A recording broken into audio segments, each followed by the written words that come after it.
राधे राधे। आज है सटतिला एकादशी। सटतिला एकादशी की आप सभी को हार्दिक शुभकामनाएं। सटतिला एकादशी का व्रत रखा जा रहा है 14 जनवरी, जो कि आज मकर संक्रांति भी है। यह एकादशी सभी 24 एकादशियों में सबसे खास मानी जाती है। माघ मास की सटतिला एकादशी को शास्त्रों में अत्यंत पुण्यदायी और मोक्ष प्रदान करने वाली तिथि माना गया है। यह एकादशी भगवान विष्णु और माता लक्ष्मी की विशेष कृपा प्राप्त करने का दुर्लभ अवसर मानी जाती है। दोस्तों, धार्मिक मान्यता है कि माघ मास स्वयं श्री हरि का प्रिय महीना है और इस माह में किया गया व्रत, स्नान, दान और तप कई गुना फल देता है। सटतिला एकादशी को मोक्षदायिनी भी कहा गया है, क्योंकि इस दिन 6 प्रकार से तिल का प्रयोग करने से जाने अनजाने किए गए पाप कर्मों से मुक्ति मिलती है और जीवन में सुख समृद्धि का मार्ग प्रशस्त होता है।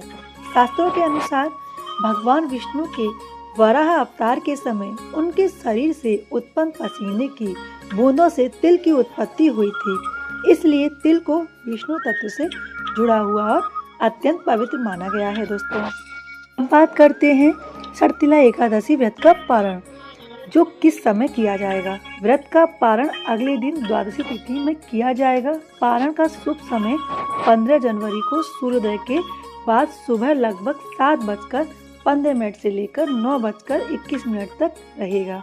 दोस्तों, शास्त्रीय मान्यता है कि एकादशी व्रत का पारण द्वादशी तिथि में ही करना चाहिए, तभी व्रत पूर्ण फलदायी माना जाता है।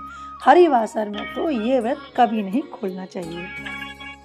सटतिला एकादशी की पूजा विधि अत्यंत सरल लेकिन प्रभावशाली मानी गई है। व्रती को प्रातःकाल ब्रह्म मुहूर्त में उठकर तिल मिले जल से स्नान करना चाहिए और स्नान से पहले व्रत का संकल्प लेना चाहिए। स्नान के बाद स्वच्छ वस्त्र धारण कर पूजा स्थान में भगवान विष्णु या शालिग्राम की स्थापना करें। तिल के तेल का दीपक जलाकर भगवान विष्णु को पुष्प, धूप और अक्षत अर्पित करें। अक्षत एकादशी के दिन नहीं किए जाते हैं, तो आप तिल को अक्षत मानकर उन पर अर्पित करें। इस दिन भगवान विष्णु को तिल और गुड़ से बने पदार्थों का भोग लगाना चाहिए और ओम नमो भगवते वासुदेवाय मंत्र का पूरे दिन जाप करना है। विष्णु सहस्त्र नाम का पाठ या नारायण कवच का पाठ करना अत्यंत शुभ होता है। रात्रि में संभव हो तो जागरण, भजन, कीर्तन और तिल से हवन करना भी पुण्यदायी बताया गया है। राधे राधे। जय श्री कृष्णा।